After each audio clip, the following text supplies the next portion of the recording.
جس کی سمت اشارہ کرو گے اس کے جسم کے ٹکڑے ٹکڑے کر کے تمہیں پیش کر دیں گے۔ یہ سب بہترین تربیت یافتہ آدمی ہیں۔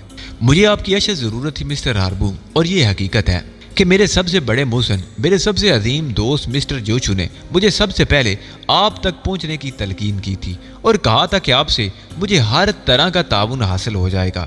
لیکن مسٹر ہاربو، درمیان میں بلیک پلین کا معاملہ سامنے آ گیا اور میں نے محسوس کیا کہ تنہا بھی میں اس سلسلے میں مؤثر طور پر کام کر سکتا ہوں۔ چنانچہ میں نے سوچا کہ اس منصوبے کی تکمیل کے بعد آپ سے ملاقات کروں گا، لیکن یہ ملاقات اس قدر مختصر ثابت ہوگی اس کا مجھے اندازہ نہ تھا۔ تارینا ہارڈو اور سائیکا مائلر نے ایک مہم میرے لیے منتخب کی ہے جو بقول ان کے میری زندگی کے سب سے اہم مشن سے متعلق ہے، اور اس کی تکمیل کے لیے مجھے امریکہ سے باہر جانا پڑے گا۔ ٹھیک ہے علی، مجھے بھلا کیا اعتراض ہو سکتا ہے؟ اگر ان دونوں عورتوں کی کوئی مشترکہ پلاننگ تمہارے لیے باعث دلچسپی ہے تو تم اس پر عمل کر سکتے ہو۔ میں بھی تمہارے ساتھ ہوں، اور اگر مسترد کر کے تم امریکہ میں اپنی کسی کارروائی کا آغاز کرنا چاہتے ہو تو میں تمہیں اس کے لیے پیشکش بھی کر چکا ہوں کہ بے شمار افراد تمہارا ساتھ دینے کے لیے تیار ہیں۔ مسٹر ہاربو، اولی باورڈ سرکاری طور پر معذور ہو چکا ہے، لیکن آپ جانتے ہیں کہ امریکن یہودیوں کا ٹولہ جو امریکہ میں ہی ایک جداگانہ حیثیت رکھتا ہے اس کا سرپرست تھا۔ ہنگامی طور پر اولی باورڈ کے بارے میں معزولی کا فیصلہ تو کر لیا گیا ہے اور فوری طور پر اسے اسرائیل کے سپرد کر دیا گیا ہے، لیکن جہاں تک میرا اندازہ ہے اولی باورڈ اسرائیل جا کر واپس آ چکا ہے اور اب وہ انتقامی کارروائیوں پر اترا ہوا ہے۔ آپ نے پولیس کے ایک اعلیٰ افیسر سے گفتگو کی اور اس سے یہ اندازہ ہوا کہ امریکن پولیس میرے بارے میں اتنے سخت انداز میں نہیں سوچ رہی جتنا ماحول پیدا کر دیا گیا ہے، لیکن جہاں تک میرا خیال ہے ابھی اور بھی بہت کچھ ہوگا۔ اور میں آپ سے یہ معلوم کرنا چاہتا ہوں کہ اگر میں کچھ عرصے کے لیے امریکہ سے چلا جاؤں تو کیا یہاں کے معاملات آپ سنبھال سکتے ہیں؟ یقیناً، کیوں نہیں۔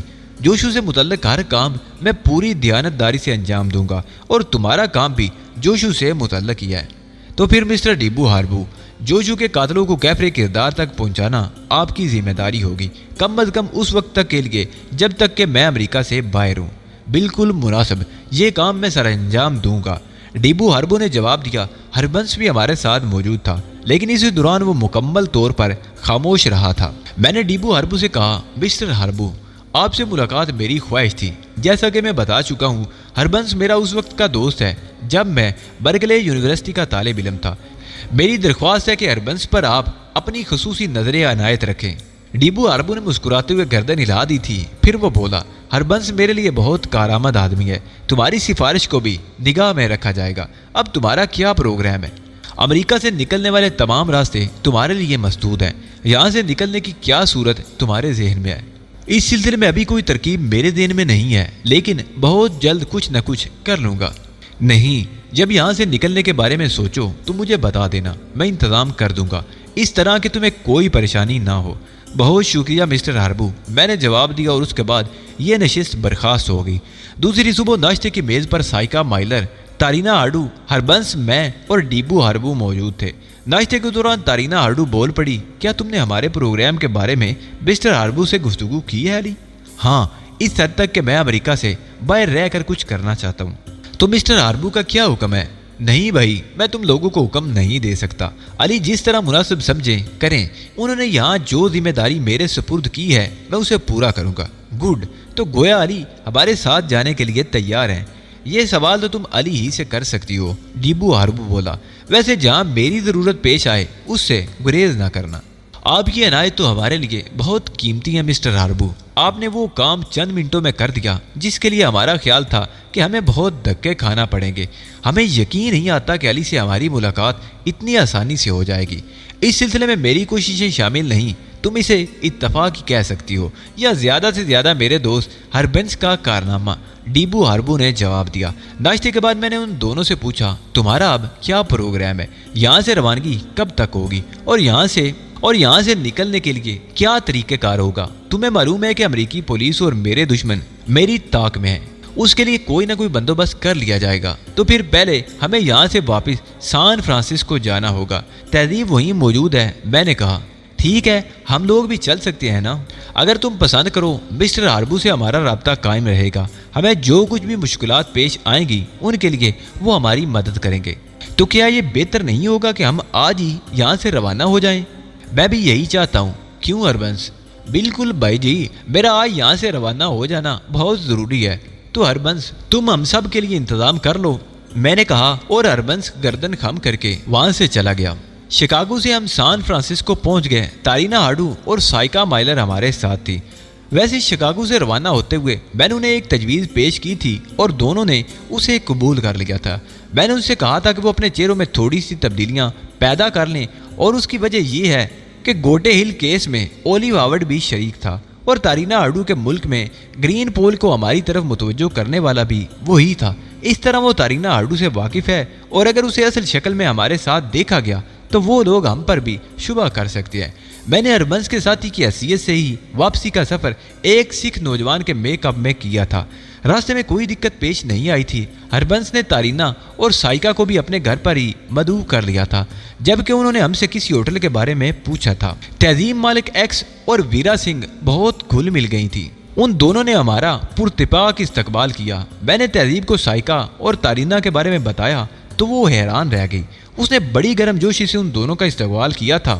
تارینا ہنس کر بولی، اگر تمہیں ہماری یہاں شان نزول معلوم ہو جائے تو شاید تمہارا یہ اتفاق برقرار نہ رہ سکے۔ تہذیب نے مسکراتی نگاہوں سے اسے دیکھا اور بولی، تارینا، آپ علی کی ساتھی کی حیثیت سے میرے لیے ہر حالت میں قابل احترام ہے۔ یہ کیسے ہو سکتا ہے جو آپ نے کہا؟ علی کو میں اپنے ساتھ لیے جا رہی ہوں ایک طویل مہم میں الجھانے کے لیے۔ وہ مہم یقیناً فلسطینیوں کے مفاد میں ہوتی، ورنہ علی اس کے لیے تیار نہ ہوتے، اور علی جس کام کے لیے تیار ہو گئے ہیں میں اس میں ہر طرح ان کی معاون ہوں۔ تم نے دیکھا سائکا، تمہاری دال علی کے سامنے کس لیے نہیں گلی؟ تارینا نے ہنستے ہوئے کہا۔ سائکا نے کوئی جواب نہیں دیا تھا۔ رات کو ہمارے درمیان ایک میٹنگ ہوئی۔ میں نے تہذیب کو تارینا اور سائکا کے پروگرام کے بارے میں تفصیلات بتائیں۔ تہذیب نے کہا، کیا خیال ہے علی، اگر میں بھی تمہارے ساتھ چلوں تو کیا حرج ہے؟ مناسب نہیں ہوگا تہذیب۔ ہاں، اگر مجھے اس مہم میں تمہاری ضرورت پیش آئی تو میں تمہیں بلوا لوں گا۔ میرا خیال ہے ویرا بھابھی کے ساتھ تم خاصا پرسکون وقت گزار سکتی ہو۔ ایک اہم بات یہ بھی ہے تہذیب کہ میں نے ابھی اس مہم کو سر انجام دینے کی ذمہ داری مکمل طور پر قبول نہیں کی۔ پہلے میں مسٹر آئن شلائد سے مل کر اس کی افادیت کے بارے میں معلومات حاصل کروں گا، تبھی کوئی فیصلہ کر سکوں گا۔ اسی دوران میں چاہتا ہوں کہ یہاں ہونے والی کارروائیوں سے بھی تم بری طرح باخبر رہو، اور اس کی بہتر رپورٹنگ جو تم کر سکتی ہو کسی اور کے بس کی بات نہیں ہوگی۔ اگر تم یہ سمجھتے ہو علی تو ٹھیک ہے، میں یہاں اپنی ذمہ داری سے عہدہ برآ ہونے کی پوری کوشش کروں گی۔ ہربنس تمہارے سپرد تہذیب کی حفاظت ہے۔ ڈیبو سے اب تم جو بھی کام چاہو وہ لے سکتے ہو، خاص طور سے میرے سلسلے میں۔ ہاں بھائی جی، میں دیکھ چکا ہوں کہ وہ تم سے کتنا متاثر ہے، ہربنس سنگھ نے کہا۔ تارینا ہاڈو اور سائکا مائلر نے ضروری گفتگو کے بعد روانگی کے لیے تمام پروگرام طے کر لیا، اور پھر یہ میٹنگ برخاست ہو گئی۔